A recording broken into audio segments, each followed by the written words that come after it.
Конохад Хоккагийн өрөөнд Jiraiya орж ирнэ. Тэр Акацукигийн толгойлогчийн талаар бага сага мэдээлэл олсон ба шууд л Цунадатай уулзж ярилцсанаа. Акацукигийн удирдагч 3 том улсын дунд байрлах жижиг улсын нууц бороо тосгонд байрлалтай гэх мэдээлэл олсон. Тийшээгээ явж тандах тухай түүнд хэлдэг. Гэхдээ бүр ганцаараа явнаа л гиндэ. За сайн байцгаана уу та бүхэндээ. Энэ өдрийн мэндийг хүргэе. Тэгээд ямар ч байсан хийлээ. Гэхдээ тайлбарлах зүйлс маш их дээр нь бүгдийн дэлгэрэнгүй ярьчихаар муухай уртын болчих гээд яах вэ болдгоо. Тэгээ ямар ч байсан хоёр аркийг нийлүүлээл хийчихлээ. За тэгээд та бүхэн минь залхуу надад өгч чадах хамгийн том бэлэг бол мэдээж subscribe шүү дээ. Лайк болон сабаа дараад мөн donation хийж дэмжээрэй. Нэрээ сүүлд үдсэн нэг хүн 25 мянган donation хийсэн билээ. Тэгээд Dragon Ball Super гэж бичсэн байна лээ. Мөнгө ч хүчтэй л дээ те. Хийнэ. Гэхдээ бас сайн хэлж мэдгүй байна шүү. Ягаад гэхээр copyright гэж нэг айхтар юм байгаад байгаа. Гэтэл гайгүй бол мэдээж хийхийг хичээнэ бороо. Баярлалаа. За тэгээд бичлэгээ үргэлжлүүлэн үзцгээе. За Jiraiya яагаад ганцаараа явах болсон бэ гэхээр нууц бороо тосгон нэгэн дарангуйлагчийн удирдлагын дор байдаг бөгөөд гадаад ертөнцөөс өөрсдөө тусгаарласан маш нууцлагдмал тосгон мөн хамгаалалт маш сайн бөгөөд өөрсдийн нутагт хүнд нэвтэрж байгааг нэвч жовт хардаг мөн өршөөлгүй ханддаг айхтар тосгоон л гэж байдаг. Ямар ч байсан тийм Акацукигийн толгойлогч байгаа гэсэн мэдээллийг шалгах ёстой. Тэгж байж бид сөрөг аварга хэмжээнд бэлтгэж чаднаа. Би ч бол домогт 3 санийн буюу даянчдын нэг шүү дээ. Бити санаа зовоол гэдэг. Мөн Jiraiya Нарутодо бэлтгэл хийхдээ яг л 4-р Hokage Minatog санагдуулдаг. Гэхдээ бид бүгд мэдэж авнаа. Нарутогийн аав нь 4-р Hokage Minato Namikaze мөн ээж нь Kushina Uzumaki гиндэ. Наруто маань алдарт 4-р Hokageгийн хүүхэд болж таарлаа шүү. За энэ хүү Jiraiya дотны найзтайгаа нэг оройг сайхан ярилцсан салах ёс хийж даалгавартай явахад нь Цунадаа яагаад ч юм түүний араас нулимс туслуулах нь гонигтай л харагддаг. За өнгөрснийг харцгаая Jiraiya болон Цунадаа нэг баг бөгөөд түүний багш нь 3-р Hokage шүү дээ. Тэгээд Jiraiya дуудах техникээ сурж байх үе ба тэр Myoboku уулын мэлхийнүүдтэй дуудах техникийн гэрээ байгуулдаг. Тэгээд тэнд очдгоо. Тэнд хөгшин мэлхий Fukasaku түүнд багшлах ба тэнд зөнч мэлхий гэж байдаг ажээ. Тэгээд Fukasaku Jiraiya даянч арга барилыг зааж өгж Jiraiya ч чадварлаг сурч байдаг. Тэгэл нэг өдөр зөнч мэлхий түүнд ирээдүг зөвнсөн ба түүнд тэгэл ингэж хэлдэг. Миний зөгнөл чи ирээдүйд үнэхээр шалиг мөн гайхалтай нинжа болсон байдаг. Мөн цаг нь ирэхээр чи өөрийн гэсэн шавьтай болноо. Харин тэр шавь нь нинжагийн ертөнцид авгаа өөрчлөлтийг авч ирнэ. Тэр өөрчлөлтийг урд өмнө нинжагийн ертөнцид болж байгаагүй маш том өөрчлөлт. Гэхдээ сайн сайхан уу эсвэл хормон өөрчлөлт байх уу гэдгийг чи л шийднэ. Цаг нь ирэхээр чи том сонголт хийнэ. Тэр болтол чи дэлхийгээр аялж ном бичиж байсан л гэдэг. Jiraiya түүний хэлснээр нь хийж дэлхийгээр аялж насны хэлснийг хайх ба дэлхийн улсууд ямар замбраагүй болсон маш их дайн тулаан хийж хүмүүс ихэд зовж буй дэлхийг л үздэг. Тэгэл нинжагийн 3-р их дайн болгож Jiraiya тосгондоо буцсан ирж дайнд нэгднэ. Orochimaru болон Цунадаа Jiraiya тэр 3 нууц бороо тосгоны удирдагч Hanzo гэгчтэй тулдаж байгаад Hanzo энэ тулаанд Konoha-гийн домогт 3 санийн нэг амьд үлдээгээ яваад өгдөг. Манай 3 нэг агуйд орж хорогдох ба тэнд дайнаас болж гэр орноо алдсан өнчин 3 хүүхэд ирэх ба Jiraiya тэдэнд багшлан энэ хатуу хорвоод амьд үлдэхийн тулд нинж зүг зааж өгөхөр болдгоо. Тэгэл тэнцээ ер нь тэдэнтэй үлддэг. Тэднийг Yahiko, Konan болон Nagato гэдэг. Нэгэн өдөр Yahiko болон Nagato руу нууц чулуу тосгоны нинжа нар дайрсан ба Nagato уурандаа түүнийг маш сонио онцгой хүчээр алдаг. Түүний нүдийг нь харсан Jiraiya итгэхийн аргагүй байдаг. Учир нь Nagatoгийн нүдэнд домогт гардаг 6 замын даянч буюу нэмж зүг үндэслэгчтэй адилхан Rinnegan гэх нүдтэй байх нь тэрээ. Энэ Rinnegan гэдэг нүд нь зөвхөн 6 замын даянчт байсан гэсэн домогноос өөр бодиттой тохиолдол байдаггүй юм байна. 6 замын даянч бол бүх нинжа нарын эцэг гэгддэг бүх нинж зүг үндэслэж зохиосон эхлэлийг нь тавьж өгсөн хасар дэр үеийн домог бөгөөд түүний нүдний хүч нь энэ Rinnegan л гэж домогтол гардаг гинэ. За Jiraiya тэр хэдэд нинж зүг зааж сургах ба Nagatoтой ярилцсанаа. Тэгээд Nagato маань их ээлдэг зөөлөн тийм сэтгэлтэй хүү байх боловч их сул дорой заяа. Тиймээс түүнийг Yahiko болон Konan хамгаалж халамжилдаг болохоор тэр хүчтэй болж тэднийг өөрөө хамгаалахыг л хүсдэг. За тэд бэлтгэл хийгээд хэдийн 3 жил өнгөрчээ. Тэд сүүлийн бэлтгэлээ хийх ба тэр гуравч мундаг сайн хүчтэй болсон болохоор Жирая цаашид багшлах юм үлдсэнгүй хэмээгээ тэд зам салцгаадаг. Харин нинжагийн 3 дугаар ихтэй эд оргил үедээ явж байх ба Жирая нуцсан нөгөө хоёртойгоо нэгдэж тулалдаанд орноо. Тэд бол домогт 3 санийн шүү дээ тий. Энэ дуудах техникээр олон танигдсан байдаг. Тэгээд гэвч Жирая цагтл ирдэг ба уншиж үзвэл нөгөө 3 шавын үгсэн гэдэг аимшигт мэдээ байдаг. Энэ явдлаас 1 жил өнгөрчээ. Их тань дууссан ба түүний өөр нэгэн шав болох Минато 4-р Хоккаге болсон байдаг. Жираяч түүнд өөрийн анхны номоо бэлэг болгоо өгөх ба энэ ном нь зоригт нинжагийн түүх гэх зохиол байдаг. Тэгэл Минатод номын гол дүр ихэд таалагдах бөгөөд юунд ч бууж өгдөггүй чанар нь тантай их адилхан юм аа л гэдэг. Удахгүй төр хүүхэд маань ийм мундаг нинжа болоосой гэхэд жирэмсэн ихнэр болох Кушина ирэн таны зохиолын гол дүрийн нэрийг хүүхэддээ өгмөр байна багшаа гэхэд Жирая маш их баярлан хүлээж авдаг. Мэдээж хожим Жирая тэдний хүүхдийн багш нь болох ба өнөөх гол дүр нь Наруто шүү дээ. За харин одоо үед Жираягийн нууц бороо тосгонд амжилттай нууцаар нэвтэрч байдаг. Тэгэл тэр хаанцог удирдах байгаа гэж бодсоор л байх ба гэвч одоогийн удирдагч нь Пен гэх хүн байдаг. Мөн хаанцогийн талаар ярьсан хэнийг ч хамсаатан гэж үзээд алдаг л гэдгийг олж мэддэг. Гэвч энэ үед Такацукигийн удирдагч хин нэг нэвтэрснийг олоод мэдчихдэг. Жирая тосгоны 2 нинжаг барьж аван мэлхийн одоодонд орон мэдээлэл авахар байцаадаг. Тэгэл энэ тосгоныг сахиусан тэнгэр гэх хадагтай нүд чих болон ажиглаж удирддаг ба гол удирдагч нь Пен гэх хүн байдаг. Хинч түүнийг харж байгаагүй л гэдэг. Гэхдээ тэр хаанзог ялж амар амгалан тосгон инх тайвныг бий болгосон. Тиймээс тосгоныхын түүнийг бурхан мэт шүтдэг л гэдэг. За ямар ч байсан Жирая эндээс тулалдахгүй буцаж чадахгүй гэдгийг ойлгон түлхүүр болгон лацадсан мэлхийг дуудах ба энэ нь Нарутогийн дотор тамгалсан 9 сүлтийн лацны түлхүүр юм байлээ. Минато тосгон руу дайрсан 9 сүлтийг арга бэлэг гэж 2 хуваан бэлгийн хүчийг нь өөрийн хүүхдийн дотор тамгалсан ба түүнийг нь суллах түлхүүрийг Жираяд л өгсөн байт юм байна л. Тиймээс Жирая өөрт ямар нэгэн юм болж магадгүй учраас өөрөөсөө түлхүүрийг суллан Нарутогийн дотор нуугдахыг түүнд загтаг. Учир нь хизээ нэгэн цагт Наруто лацаа суллан 9 сүлтийг удирдах чадна гэж Минато итгэн хүүдээ тамгалсан гэж тэр боддог юм байлээ. Мөн тэр өдөр 9 сүлт санаандгүй байдлаар Конохоо руу дайраагүй түүнийг удирдах чадах ганц л хүн байдаг ба Учиха Мадараа гэж сэжгэлж буугаа хэлдэг. Тийм ээ, өөрийгөө Учиха Мадараа гэх шарингантай хүн байгаад л байгаа шүү дээ.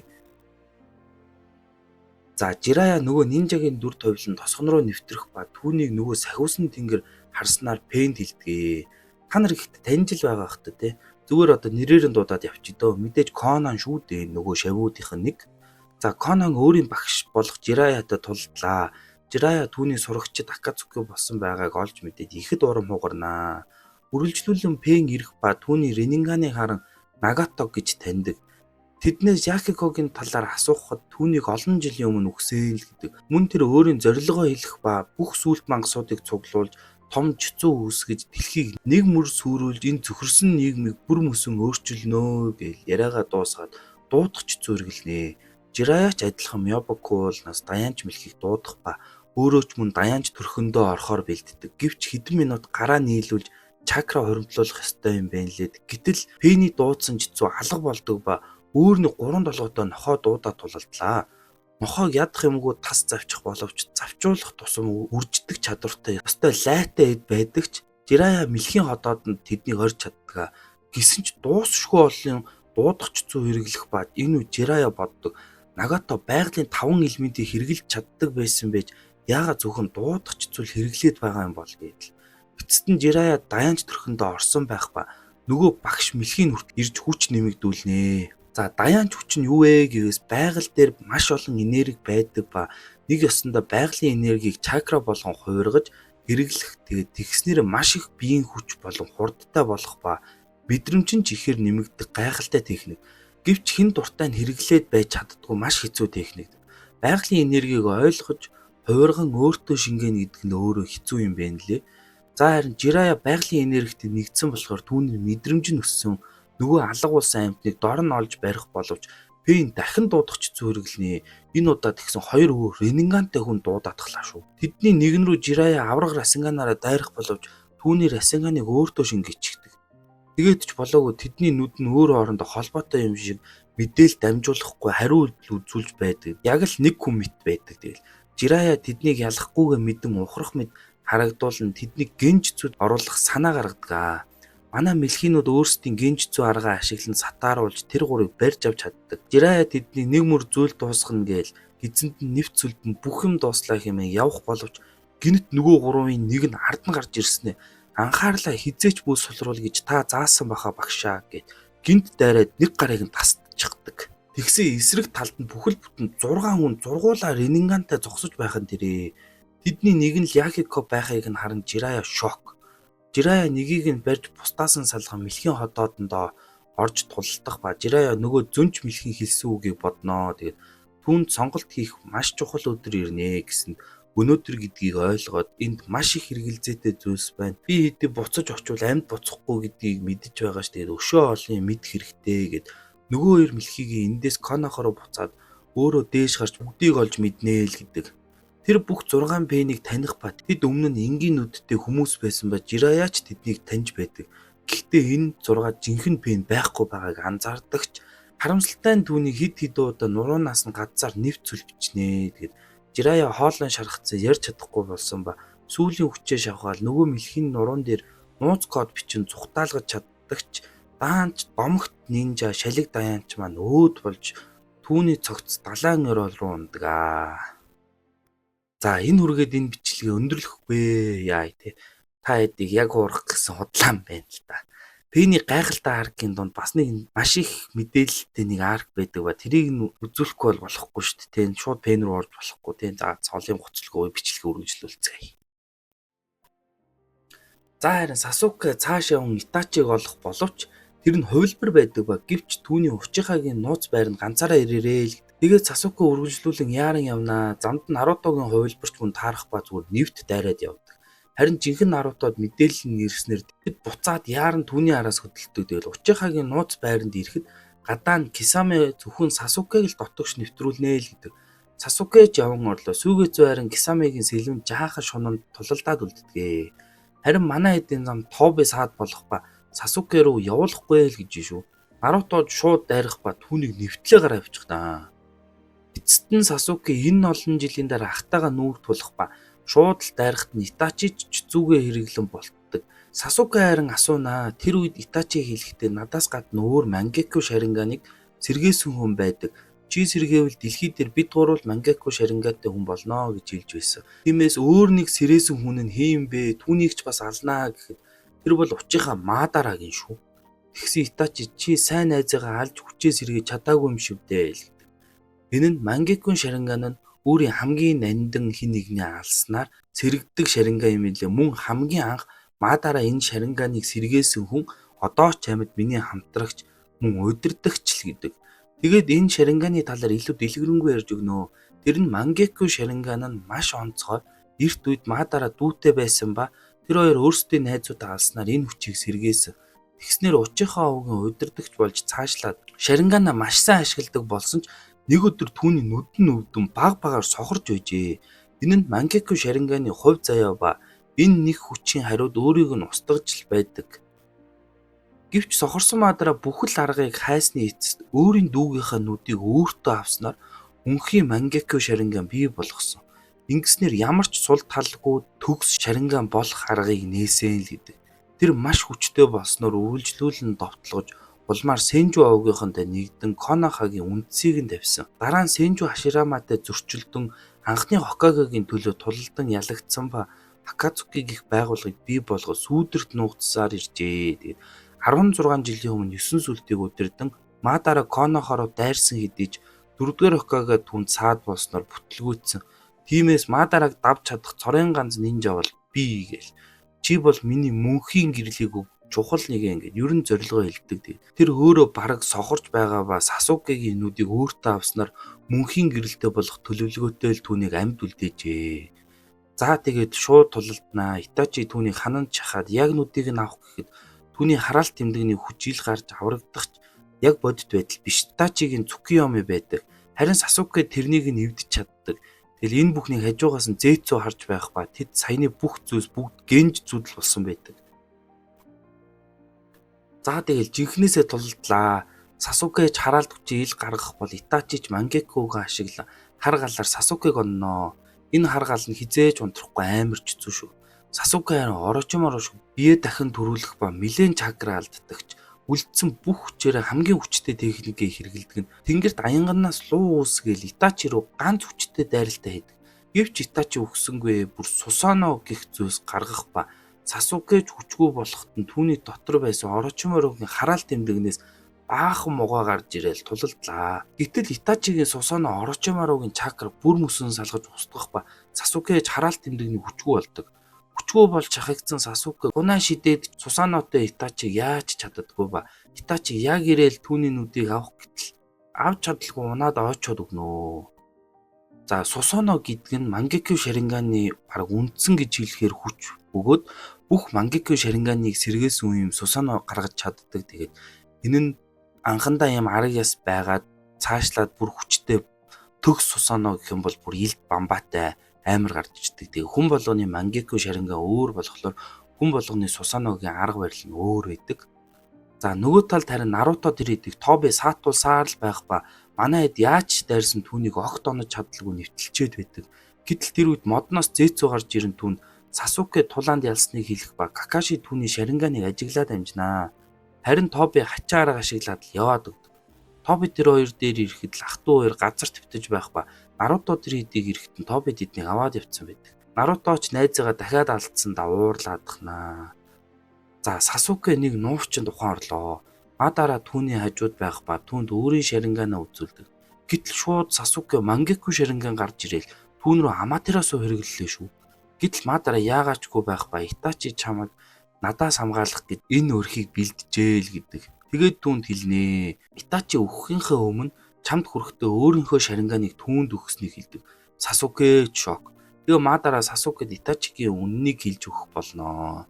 За олон жилийн өмнө олон овог аймаг хоорондоо тулалддаг байхад Учийнхаа болон Сенжу овог бол хамгийн хүчтэй овгууд ба үргэлж өөр хоорондоо байлддаг байсан. Гэвч нэг өдөр Сенжу овог эв наримтлыг санал болгох ба тэд нэгдэж нэгэн цул болж Конохаг байгуулсан ба галын улс бий болдгоо. Гэвч нэгдүгээр Хокаге Хаширама сонгогдсон ба Учийнхаа овогч Мадараг бүр орхисон байдаг. Тиймээс Мадара Конохада дайн зарлаж 9 сүлдийг ашиглан дайрсан ч тэгээд Хашираматай тулалдан ялагдаж өгсөн болж нуугдсан байдаг. Дараа нь түүний дүү 2 дугаар Хокаге болоход нь тэр Учийнхаа овогоос имэж тэдний Конохагийн цагдаа гэх үүрэг өгж тэднийг хянахаар болсонд нь Учийнхаа овог ууралсан байдаг. Тэгээд биднээс Мадарагийн тэмцлийг үргэлжлүүлэх хүмүүс бий болсон ч 16 жилийн өмнө 9 сүлд тосгон руу дайрах үед тосгоны удирдагчид энэний ард Учийнхаа овог байгаа гэж итгээд тэдний хүчийг хумхаар тосгоноос зайдуу газар Амбугийн хяналтанд байлгахаар нүүлгсэн байдаг. 3 дугаар Хокаге энийг нь ганцаараа эсэргүүцэж байсан ч Амбугийн Даанзо түүнийг үл тоосон. Тиймээс Учийнхаа овгийн илт гадуурхаж байсан болохоор тэд нууцаар тосгоныг эзлэн авахар хөдөлж эхэлсэн бол Конохагийн удирдлагуудаас ч мөн Учийнхаа овог тагнуул тавьсан түүний ах Итачи байсан юм. Учир нь Итачи гоц авьяастай нэгэн ба 4 настай байхдаа л дайнаас залхаж инх тайвны төлөө байсан нь удирдлагуудад анзаарагдаж түүний хүслийг нь ашигласан л гэдэг. Тэгээд Итачид аимшигт сонголт өгсөн ах トゥ аав ээж овгийнхоо хүмүүсийг устгах эсвэл тэдний эхлүүлсэн бослого нь Яванда нинжагийн 4-р дайныг эхлүүлэх гэх хоёр сонголт тулгсан байдаг. Итачи харин Мадараг байдгийг ганцаараа мэддэг байсан ба тэр уулзан Учихааг устгахад нь тусал мөн Конохад болон дүүд минь гар өрөхгүй байх шүү л гэдэг.